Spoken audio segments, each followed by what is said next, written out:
बिस्मिल्लाहिर्रहमानिर्रहीम। आज के लेक्चर में हम एक्सेलरेशन एंड टेंशन फाइंड करेंगे इन ऑटो मशीन। तो चलिए शुरू करते हैं। एक्सेलरेशन और टेंशन को फाइंड करने से पहले ये जानना ज़रूरी है कि व्हाट इज़ ऑटो मशीन। सो ये जो फिगर में आपको नज़र आ रहे हैं, this is called auto machine. इसमें हमारे पास क्या है, सिंपली ये एक पुल्ली है और इसके ऊपर एक रोप है और इसके दोनों साइड्स पे हमने मासेस अटैच किए हुए हैं। तो मैं डिफाइन कर सकता हूँ the combination of pulley, rope and connected masses is called auto machine. यानी इस कॉम्बिनेशन को हम नाम देते हैं गुला ऑटो मशीन।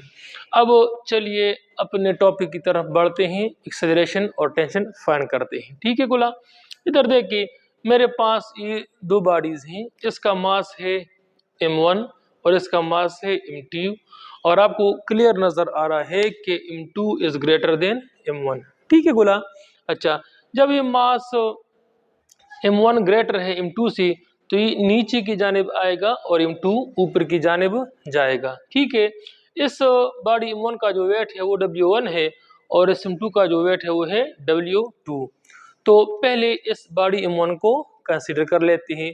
जिस तरह मैंने बताया कि ये बारी है तो ये नीचे की जानिब आएगा एक्सेलरेशन a के साथ। तो चलिए देखते हैं। ठीक है, जैसा कि आपको पता है, एज वी नो दैट, इस केस में हमारे पास नेट फोर्स जो है वो किसके बराबर होगा, W1 माइनस टेंशन T की। मैंने W1 माइनस टेंशन क्यों लिखा, क्योंकि इधर वेट ज़्यादा है और टेंशन कम है ना, तो मैंने वेट से टेंशन को माइनस कर लिया। अब इधर देखिए बोला according to Newton second law if net is equal to m1a और ये मेरे पास हो जाएगा m1g माइनस टी के। अब टी को मैं इस साइड पे शिफ्ट करूंगा तो प्लस हो जाएगा और मेरे पास ये हो जाएगा m1g। इसको मैं उस साइड पे शिफ्ट करूंगा तो मेरे पास ये माइनस m1a हो जाएगा। ठीक है गुला, this is equation number first. बात समझ आ रही है गुला।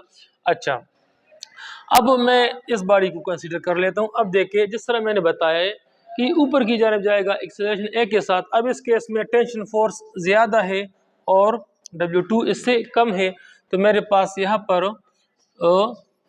नेट फोर्स हो जाएगा if net is equal to शाबाश tension minus W2 according to Newton second law this will be equal to m2a and this will be equal to T minus this will be equal to m2 into g। हमें tension की value find करनी है, तो tension बराबर हो जाएगा, इस side पे शिफ्ट हो जाएगा तो मेरे पास ये हो जाएगा m2a plus m2g। This is equation number second. अब देखिए बोला इक्वेशन 1 और इक्वेशन 2 को हम कंपेयर करते हैं। So by comparing equation 1 and equation 2 we get that this implies that m2a plus m2g this will be equal to m1g minus m1a। अब मैं क्या कर लेता हूँ, a को एक साइड पे शिफ्ट कर लेता हूँ और g को दूसरी साइड पे शिफ्ट कर लेता हूँ। तो ये मैं इस साइड पे शिफ्ट करूँगा तो मेरे पास ये हो जाएगा m2a प्लस m1a हो जाएगा और ये मेरे पास हो जाएगा m1g। इस साइड पे शिफ्ट करूँगा तो माइनस हो जाएगा, तो ये मेरे पास m2g हो जाएगा। अब इधर देखिए गुलाम, इनमें से आपको कोई चीज़ कॉमन नज़र आ रही है, बिल्कुल ए इन दोनों में कॉमन है, तो मैं इसे कॉमन ले लेता हूँ। सो दिस इम्प्लाइज दैट मेरे पास ये रह जाएगा m2 प्लस m1 इंटू ए मैंने कॉमन ले लिया। इन दोनों में से g मेरे पास कॉमन है, तो मेरे पास ये m1 माइनस m2 और g मैंने क्या ले लिया, कॉमन ले लिया।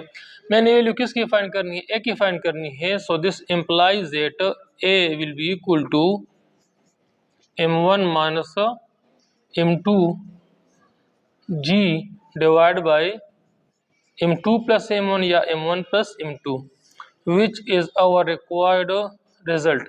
और इस तरह हमने आसानी के साथ एक्सेलरेशन की वैल्यू फाइंड कर लिए। ठीक है गुलाम, और इससे साफ नजर आ रहा है कि acceleration depends upon masses connected in gravitational acceleration G. ठीक है गुलाम, अब हम टेंशन टी की वैल्यू फाइंड करते हैं। तो टेंशन टी की वैल्यू फाइंड करने के लिए first consider the equation number first. So equation number first was tension is equal to m1g minus m1a. Let's suppose this equation number first. Now as we know that the value of acceleration is equal to m1 minus m2 divided by m1 plus m2 into g. Now putting this value in equation number first, so equation number first implies that tension is equal to m1 g minus m1, और एक ही जगह ये वाली value put करते हैं which is m1 minus m2 divided by m1 plus m2 into g. Now this implies that t is equal to m1g minus ये multiply होगा इसके साथ, तो m1 into m1 square into g minus into minus plus m1 m2 g divide by m1 plus m2। अब हम क्या कर लेते हैं गुलाम, इसका एलसीएम ले लेते हैं। अब इसका हम एलसीएम लेंगे तो मेरे पास ये हो जाएगा, शाबाश, इसके नीचे 1 है तो इनका एलसीएम मेरे पास m1 प्लस m2 हो जाएगा। ठीक है, अगर ये इस पे डिवाइड होगा तो बिल्कुल यही सेम चीज़ आएगी, इसके साथ ही मल्टीप्लाई होगा तो मेरे पास ही m1g multiply by m1 plus m2 आ जाएगा, और इस पे डिवाइड होते ही माइनस हो जाएगा तो मेरे पास ये माइनस m1 स्क्वायर g और ये प्लस m1 m2 g। अच्छा, अब ये इसके साथ मल्टीप्लाई होगा तो मेरे पास ये हो जाएगा t m1 into m1 square g plus m1 m2 g minus m1 square g plus m1 m2 g divide by m1 plus m2।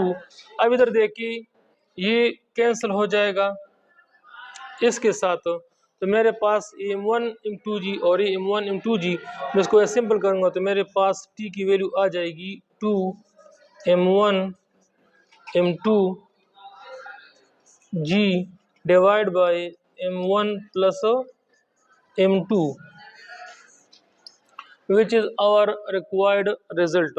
दस इस तरह आसानी के साथ हमने टेंशन टी की वैल्यू भी फाइंड कर ली, और इससे साफ नज़र आ रहा है कि टेंशन टी की वैल्यू भी कनेक्टेड मासेस पे डिपेंड करता है और ग्रेविटेशनल एक्सेलरेशन जी की वैल्यू पे डिपेंड करती है।